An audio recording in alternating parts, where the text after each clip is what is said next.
Yesterday, Genshin Impact introduced its new permanent endgame mode, the Imaginarium Theater, and it set the community on fire.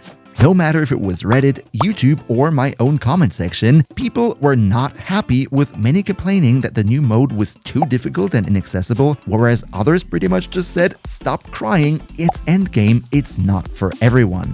And I personally think both takes on this are kind of wrong, which is why in this video, I want to talk about what the actual problem with the Imaginarium Theater is and what you can do for your own account to adapt to the new meta. So, let's get right into it. Alright, now first of all, what even happened?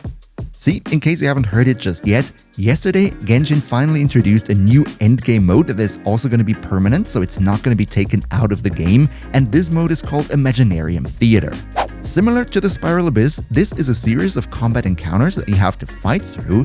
However, in contrast to the Spiral Abyss, there is one key difference, and that is you're not free to put together your teams as you like, but the game pre-selects a certain number of elements and characters for each season, and then you're forced to make teams out of those characters of these elements. And as if that's not enough, also, just like in one of those previous events, each and every single one of those characters only has enough energy to be used for 2 combat encounters, and then you'll have to completely switch up and use other characters.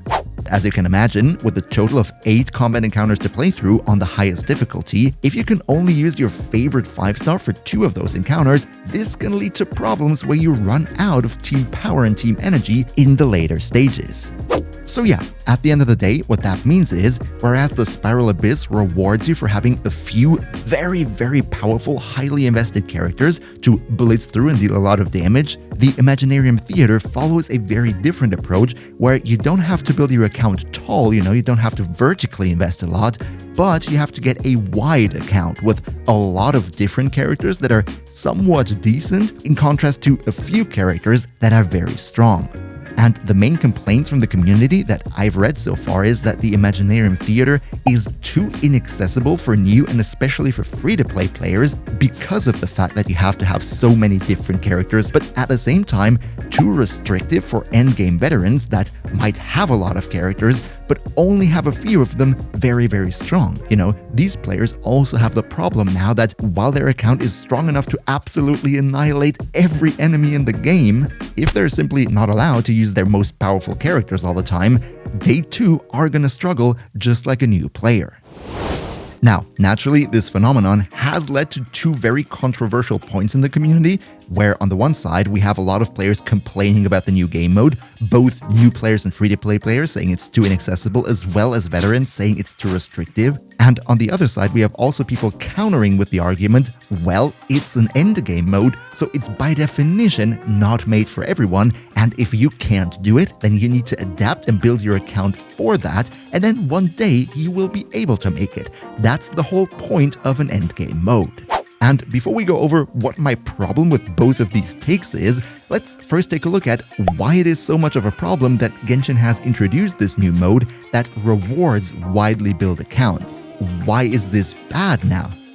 See, as I just said, many players have a few very good characters or teams that they can use in pretty much every Abyss run and 36-star it no problem. For example, if I play the Abyss, one of my teams is usually Neuvillette, Furina with Xianyun and then one flexible character, and they absolutely annihilate everything because they're so strong in that combination. And then on the other side, I have something with my C2 Raiden or Nahida, something Dendro related, and for most Abysses out there, this is at least enough to get 33 stars, most of the time even 36. And I think many of you are in the same situation where they have a few very highly invested teams with their favorite characters, and then tons of 4 stars that they once got on the side, sitting in the corner at level 0, being not invested at all.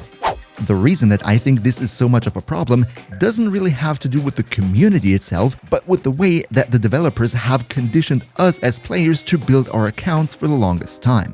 See, for years now, the Spiral Abyss was pretty much the only somewhat challenging endgame combat encounter in the entire game. And as I just said, the Abyss rewards you to build a tall account with few very powerful characters, but not one with tons and tons of characters that are just somewhat decent. A decent character will not be able to finish the Abyss, you need a great one for that.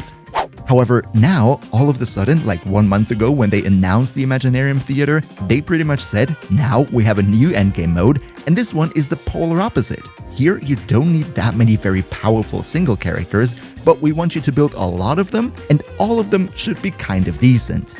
The reason this is so much of a problem is that due to the fact that we have our resin limitation, we cannot just go like in many other live service games and grind our eyes out for 2-3 weeks on end and then we have all the materials that we need and we pull up all the characters to the required level and it's fine. No, with the resin limitation, it's pretty much impossible to get the hundreds or maybe even thousands of heroes, wits, and millions of mora, as well as all the materials that we need to get potentially dozens of characters from level 0 up to level 70 just to be able to use them in the Imaginarium Theater. So yeah, no matter what your opinion is, if you hate it for being too restrictive or you say it's fine, it's endgame, it's not meant for everyone, I think we all can agree that if you develop your game in a way for years that rewards players for having very few strong characters, and then you suddenly change course and now reward wide accounts as well, that will take us players a lot of time to adapt. Even though they announced it 1 month ago and already said which characters would be playable, this still was not enough time for us as a community to adapt to the new requirements, which is why I think there is so much frustration going on. And if you ask me, saying this is simply a community mindset problem and get good scrub, this is oversimplifying the situation way too much. I mean, as I just said, there is a reason why so many of us have built their accounts tall and not wide until now. And by the way, no matter which side of the conversation you're on, I would still much appreciate it if you could leave a like under the video because it helps big time with the YouTube algorithm. So cheers so much for your support. And now, let's take a look at how the developers could have avoided the backlash that is now coming towards them.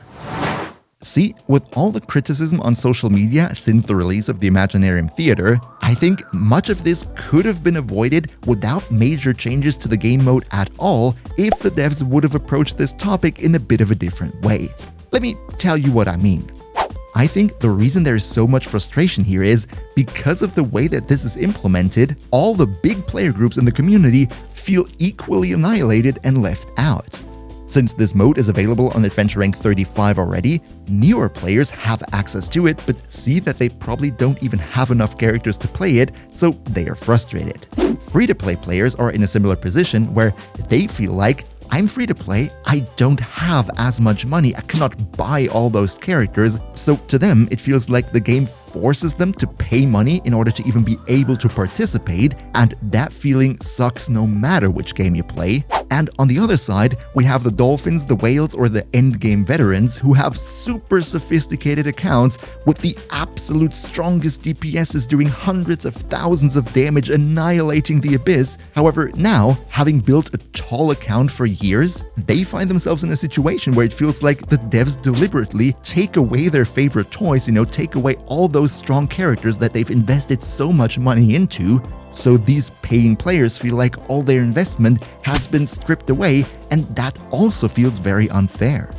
So yeah, looking at it in retrospect, what could the developers have done to introduce this game mode in a way that doesn't feel most of the player base left out either on the one or the other side? See, first of all, I think that the Imaginarium Theater should have an adventure rank lockout of 45 or maybe even 50. If your adventure rank is lower than that, you shouldn't even be able to play this because players with a lower adventure rank, newer players, probably won't even have enough characters to play this in the first place. And while it feels bad to have access to a game mode and then the game mode just telling you, well, guess what? You can't play it anyway, get some more characters. If you simply can't access the mode, you don't feel left out. It's fine, you think I'll get to that later. In the Abyss, it's not that much of a problem that you can access it early, because the early stages are such a joke that even beginner players can easily finish them. But here, if you haven't invested some time into your account in getting those characters, you're not even going to be able to start it, so why give newer players access to this mode in the first place? Then, and this is very important, I think the developers should have communicated earlier that they want to shift the meta and shift the direction of the game in a way that they want to encourage us to build wider accounts instead of taller ones. Because as I just said, announcing this mode 1 month ago and then expecting us to have a widely built account with the resin restriction in place, this was too abrupt and should have been communicated earlier, Or at least over the last couple patches, they should have introduced more and more events that also focus on having wider accounts to sort of get us in the mindset of maybe I want to invest into some more other characters so that the change doesn't come as drastically now. But what do you think about it? What could the developers have done in order to avoid much of the community feeling left out with this content now? Let me know in the comments down below. But now, before we wrap up the video, I also want to give you some very valuable tips for your personal account on how to adapt to the new reality and what you should focus on now if you want to be able to play the Imaginarium Theater going forward. See, first of all, we all need to get away from this fixation of building a tall account and few very powerful teams. What that means is, even though it feels so wrong, when we get new characters, we should just level them up to 70 and call it a day. Not every character needs to be 80 or 90. Then, at the same time, equipping these characters with just a 4-star artifact set should be enough for the Imaginarium Theater, or if you want to go that one step further, yes, you can give them a 5-star artifact set, but just focus on the main stat and don't min-max the substats. And finally, for the Imaginarium Theater, having a 4-star weapon equipped on Refinement Rank 0 with just level 80 or so should also be enough in order to make it through the highest difficulty there, and then this should be fine. I know this is a drastic shift in priorities, and I myself also feel kind of weird if I just halfly invest into a character. It just feels so wrong to me, and I'm sure you feel the same way about it. But this is simply the new reality, and we cannot avoid it if we want to play the Imaginarium Theater and get the rewards going forward in the next seasons. Then this is what we have to do. Next, and this is also very important, in this season we had Pyro, Electro, and Anemo. These are some of the most common elements in the game, and I think many players have at least some good characters of these elements. However, since there is this elemental restriction, there will naturally be seasons that focus on other elements, specifically also Cryo and Geo, which I think are two elements that many players, including me unfortunately, haven't focused on that much at all, simply because of the fact that for the Abyss, these were not really meta because they fall off in damage compared to all the other elements. Now, with the Imaginarium Theater though, Cryo and also Geo will be important if the season comes around the corner that requires them. So if you haven't already, start investing into some Cryo and Geo characters now. Future you is gonna thank you. And lastly, and this is very clever if I think about it in retrospect, is for a long time I've always been wondering, why do they release so many 4-star DPS characters, right? If we want to have a strong DPS, we just take a 5-star and there's no point in building 4-star DPS, right? Well, not anymore. Especially for free-to-play players who can't afford to have tons of good 5-stars, for the Imaginarium Theater, you don't have to. Instead, chances are that by pulling on various banners, you already got quite some 4-star characters, also including 4-star DPS characters like Sethos, Hazo, and if you have those 4-star DPS characters, then now is the point in time to build them. Going for an additional 4-star DPS with lower investment for every element should go a long way in making the Imaginarium Theater easier for you and also more accessible specifically for free-to-play players out there.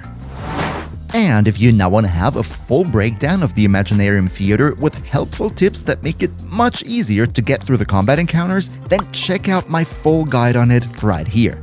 We see each other, hopefully in the next one, and until then, as always, travel smart.